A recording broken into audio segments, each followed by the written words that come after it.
मु आज कही कथा देकी जाऊची 1 जनवरी रे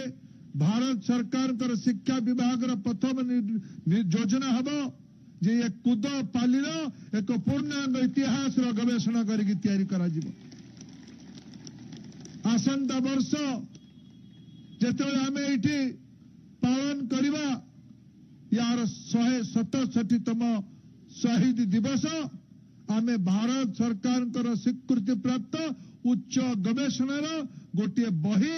आम ये प्रकाश करवा ये दायित्व मु 1 जनवरी 2024 महाप्रभु का आशीर्वाद रे मां समलेई आशीर्वाद रे प्रथम निर्णय नेबी मु आज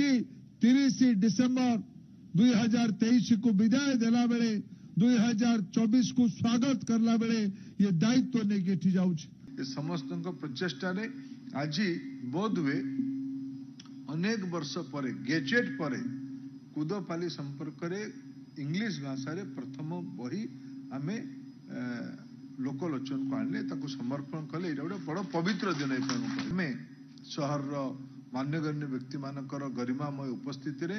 आमे यार प्रथम इंग्लिश संस्करण को आज लोकार्पण करिथिबारु मु अत्यंत गौरवान्वित अत्यंत सौभाग्यशाली निजको मन करूछि। आरंभ है मात्र